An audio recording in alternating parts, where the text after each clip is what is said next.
Thank you. Thank you. So let's get started, Janie.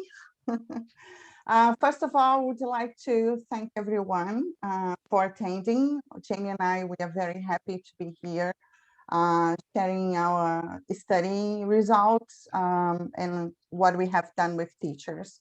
So we're going to be talking about Minecraft as an immersive language teaching world, specifically focusing on the study we did with English teachers, technological, pedagogical, and content knowledge level. So Jane, go ahead.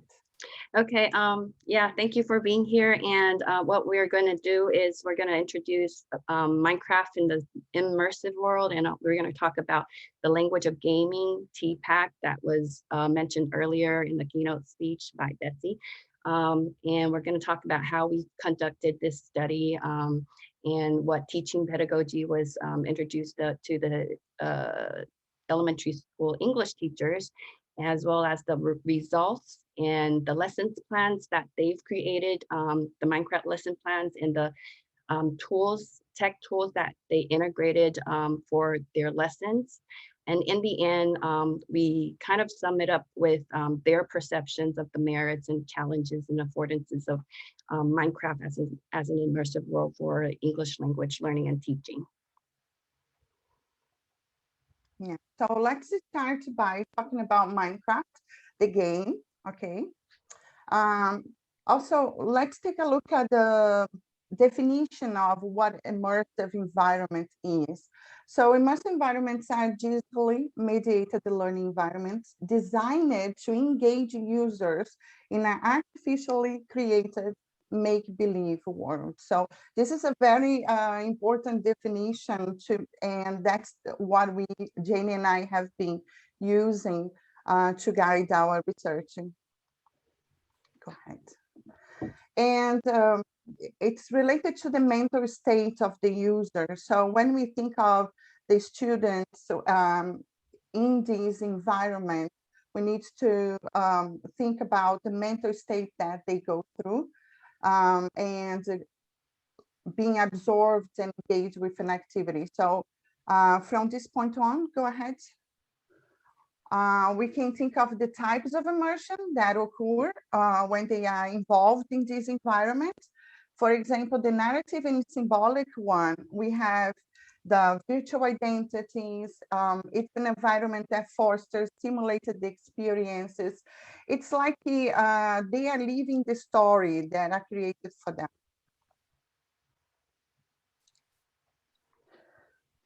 And the second type of immersion that we go through in this type of environment is the sensory one, because it creates an emotional connection as we feel part of the virtual world.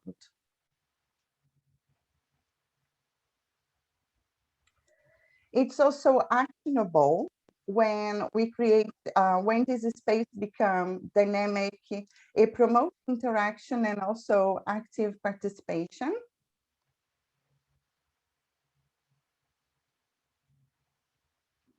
And psychologically, it embeds knowledge and skills. So when we combine all these types of immersion, we can create really interesting learning experience and it become more effective for learners as well.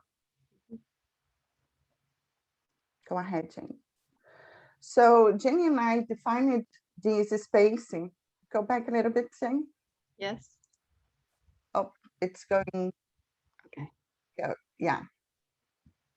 Just so make sure that beyond being a game, it's also in a 3D environment, very customizable, where we can actually engage learners in this make-believe world, and the more it becomes like this environment where they are invested, they become engaged and sometimes completely really absorbed with the activity.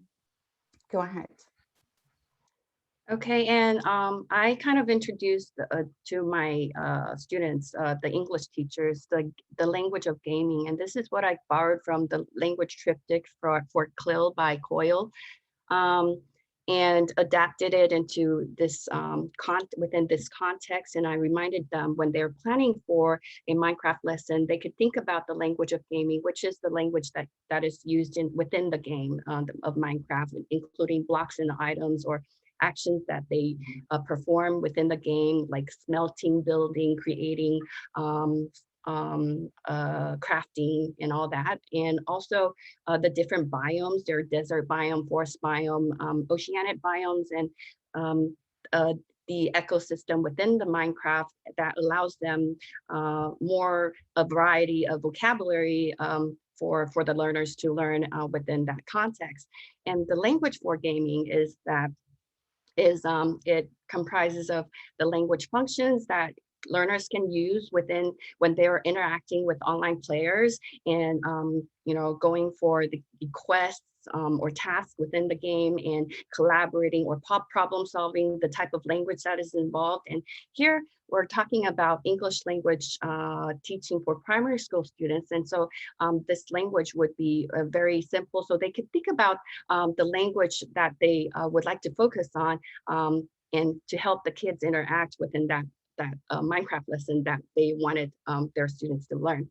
And language through gaming is in fact like, language, the new language that are learned through interaction within the Minecraft game. And so this is something that to raise my teachers' awareness as to the language part of the Minecraft lesson. Okay, Rose is going to talk about TPACK. Go ahead.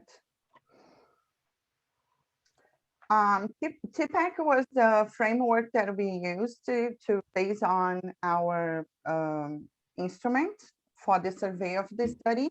But basically, when we think of the TPACK, we are talking about 3 dimensions in which teachers need to be fairly competent on to be able to teach, right? So it starts with the content knowledge itself of the subject they are going to teach, then the pedagogical knowledge, which is how to teach that content. And then when they integrate technology, what kind of knowledge they need to have of that technology.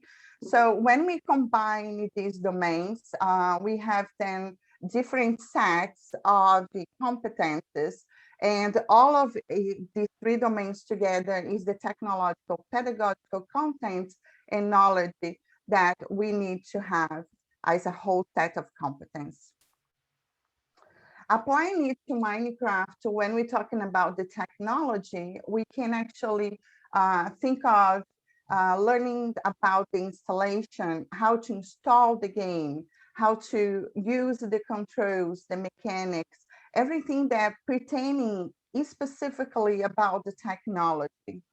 When it comes to Minecraft content and the English content, is not just only the language itself, the language from the curriculum that teacher needs to know, but also the content that emerges through the gameplay.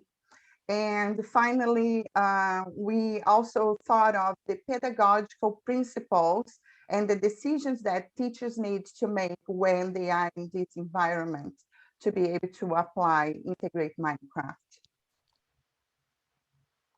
Okay, so our research purpose is to investigate English teachers' TPACK before and after they've received the PD training and, integrating Minecraft into the English teaching practices.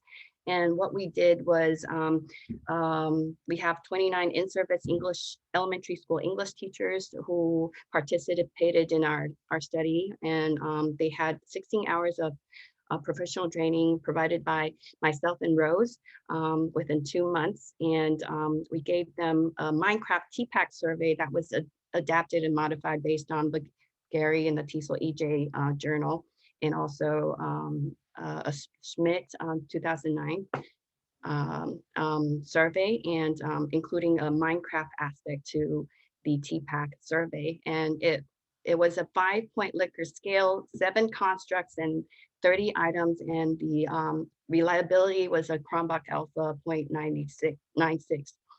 So it's a very reliable instrument. And in the end, they were able to create 5 Minecraft lessons, when they teamed up in groups. Okay, Rose is going to talk about the training and the pedagogy. Yes. So the participants were provided training in how to use Minecraft Education Edition, and also licenses, so they could practice in their own time, and they work together in a multiplayer world.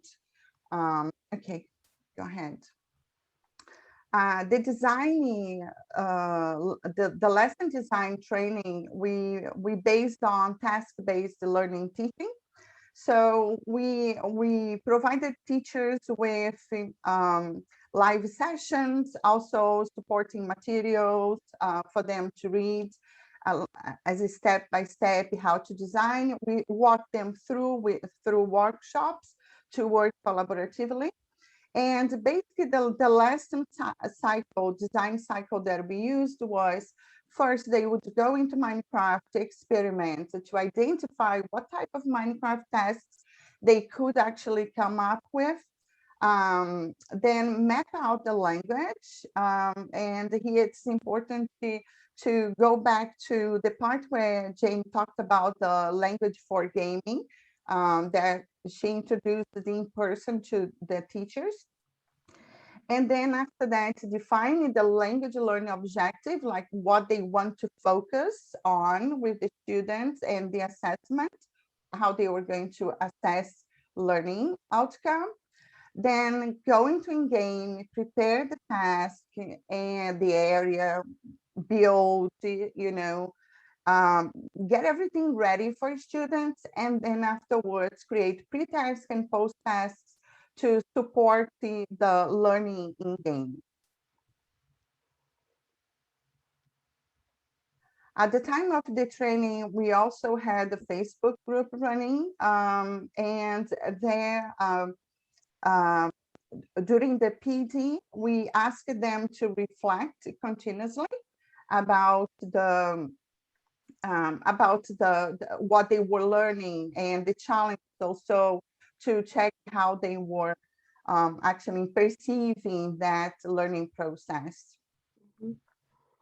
Yeah, so basically, we wanted to remind them that they could create synchronous tasks first, and then to design an asynchronous task, the pre-task and the post-task, and their reflection. So this is the result of our study. If you could take a look here at the table here, you can see that all of these 7 constructs for them, they have their pre-test scores or lower than all the post-test scores, and that for all 7 concepts, we did a t-test on them, and they were all significantly different, meaning that their gains in their post PD, that they're more confident in terms of their TPACK in integrating Minecraft into their English lessons. And for this, I like to point out, like for Minecraft content knowledge, you can see here their pre-test was 1.97, and these were the items on the survey. I am able to create Minecraft materials for course content, or I am able to use various digital tools to integrate Minecraft content into the course. And in their post test, post survey, they scored 3.78, and the single construct that were non-significant was the pedagogical and content knowledge I have here. And we wonder why, and we went back and took a look at the items on PCK, pedagogical content knowledge, and you can take a look at the items here. Without using technology, I am able to select effective teaching approaches that help my students to develop their language skills. So this is without the technology. And the second item would be without using technology, I'm able to prepare curricular activities and lesson plans that will improve my students' language. And if you can take a look here, so without technology, these two parts would be something that they are already very familiar and confident about as an English teacher. So that's why that there were no significant difference pre and post.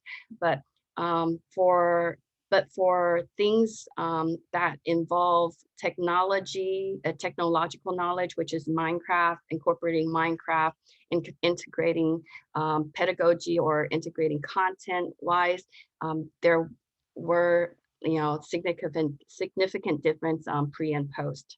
So basically, we think that it's overall the PD within 16 hours PD was really effective and really boosted their confidence in their knowledge of Minecraft English lessons.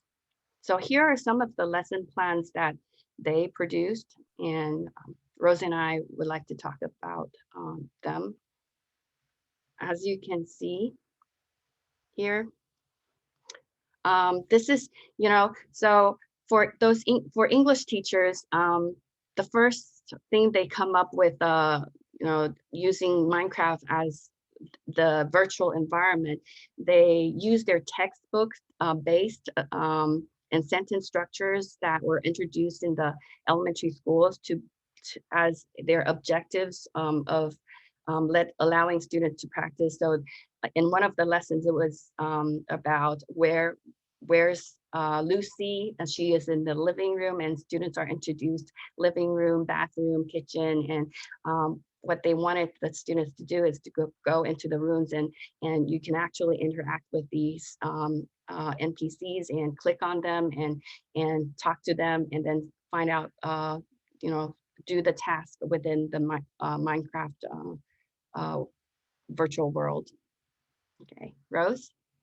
Mhm. Yeah, in this lesson, for example, they created, they focus on the different types of animals that is in Minecraft, and they created a maze and a gap information activity for students to run with the students, right, Jane? Yes. Mm-hmm. And I really like the maze that they've created. See how many hours that went into creating a game like this. This is actually an information gap game. So people, they split students up into teams, and some of them are in the maze, and some of them are up here where I took the pictures, and the language objectives is to give directions and to lead their teammates to the chests with placed in the maze. I was really impressed in what the teachers were able to do in terms of creating lessons and building those lessons into Minecraft and the supporting material as well.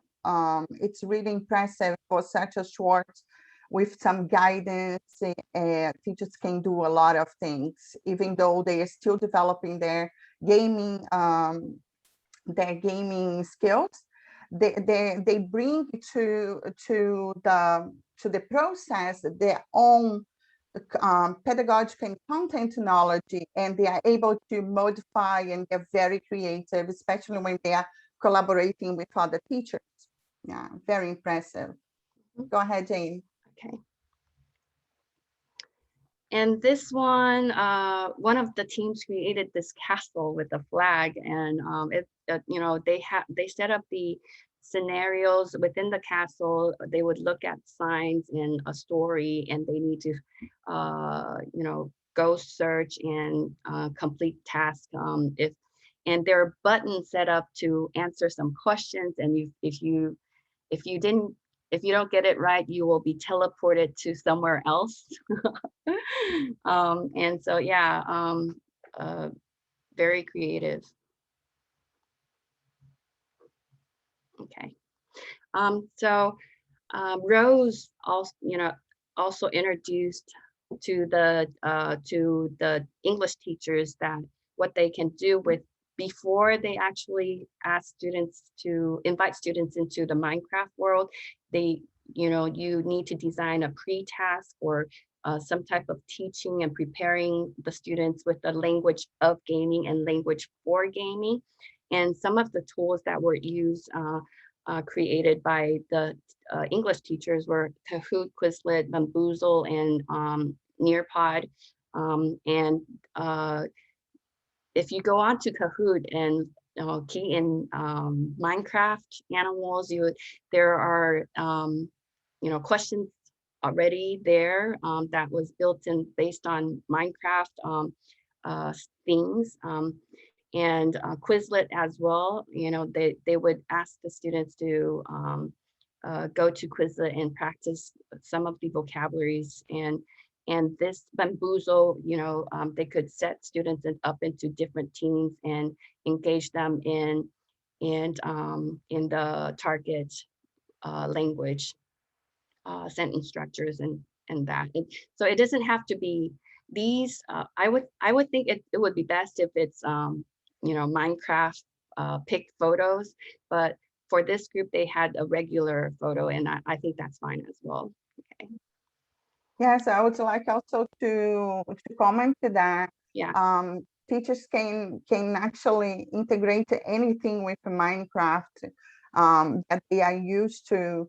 Even when they look into their curriculum or textbook they are using, there are various ways that we can do it, and they are all very engaging, just as we use any other technology in our classroom to complement our textbook.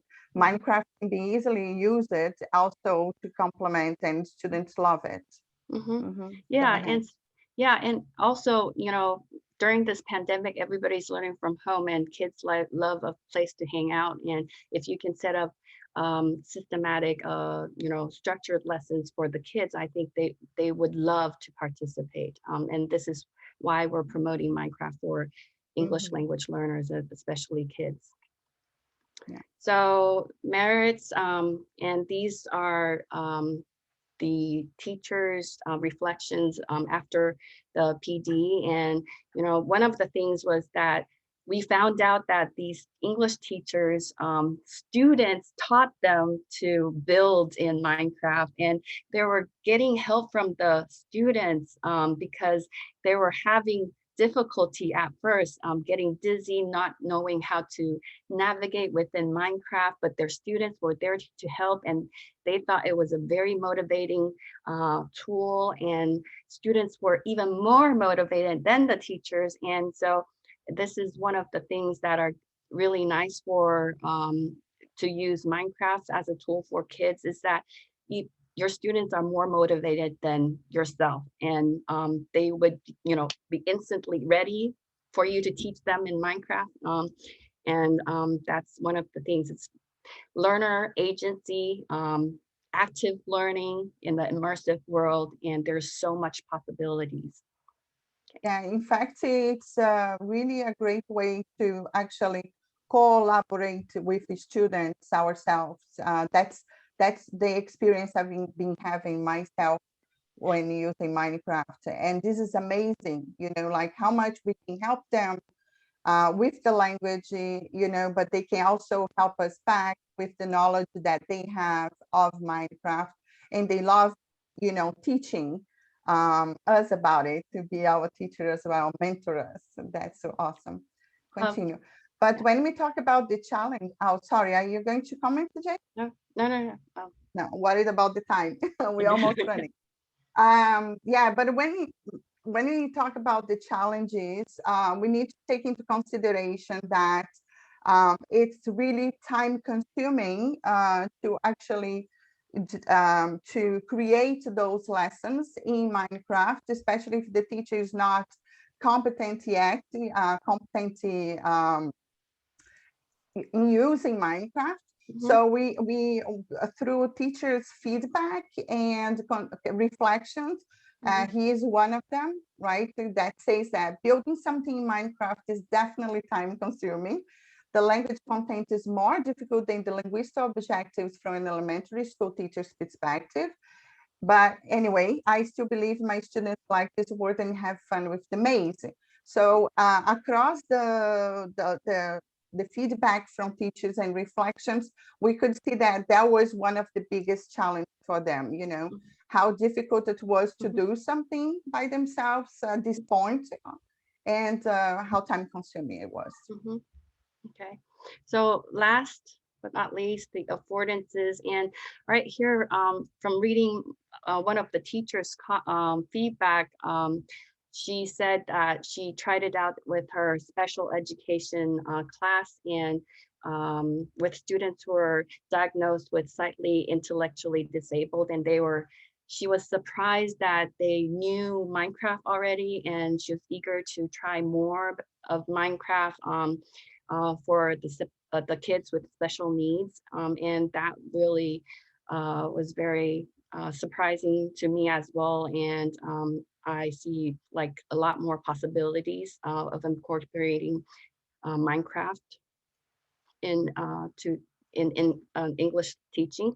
And also one of the teacher was saying that it's really very difficult at first, but then with collaboration with other teachers, she's managed to navigate in the Minecraft world and build lessons in the world. And they really went into see how, you know, the tasks that kids can really be engaged in Minecraft, and that's language appropriate. And also for future possibilities, remember I said they designed the lessons based on and parallel to the textbooks that they currently teach. But here she sees more possibilities. She would like to build lessons that are not from the textbook, not textbook based, but based on the Minecraft environment. They're more like, you know, lessons that can be incorporated using Minecraft. So that's basically it. Thank you. Thank you, everyone. Ready for questions? Yeah. Yay, thank you, Vance. I think we have done it within the time as well, right? Yeah, within the time. Vance is who brought us in Minecraft MOOC community and started the Minecraft MOOC for Evo, and got me into Minecraft as well. Do you have any questions? Hello, Vance. Oh yeah, he's here. Yes. Yeah, it's you guys. I just opened a space. You brought us into Minecraft. Really good job. Really great presentations. Let us see where you went with. Thank you. Yeah. Thank you. That was a great study. Oh, let me see the Rob raised it. Rob, would you like to say something? Yeah, I was just curious. Did you have any trouble making sure every student had a computer or a tablet to use? Any challenges with that? Well, our first challenge was to actually get teachers onto Minecraft. And when I started this course, it's a computer-assisted language learning course for graduate students. And I opened up 2 options, and this is one of the options for final project. And believe it or not, only 3 teachers purchased Minecraft copies. And with that, I couldn't really start my lessons on PDs based on this. And so what I did was I purchased the education version, and it's cheaper that way, but it's an institutional license. The university has to set it up for me, and that's how I solved the problem. Yeah, so first with the teachers, and then if they, we were like, some of us students were principals, or, you know, and I really encourage, she's really interested in, and she's thinking about purchasing Minecraft education version licenses for her school and her kids as well. Yeah, so. Thank you. need to talk to the administration.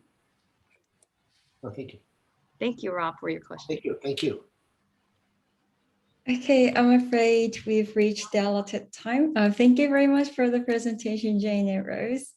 It was super exciting and interesting. If you have any further questions, please move to the lounge so that you can continue with your conversation. And I hope you enjoy the rest of the conference. Thank you very much for coming. Thank you. Thank you. Thank you. Thank you, Very much. Vance. Thank you. You unshare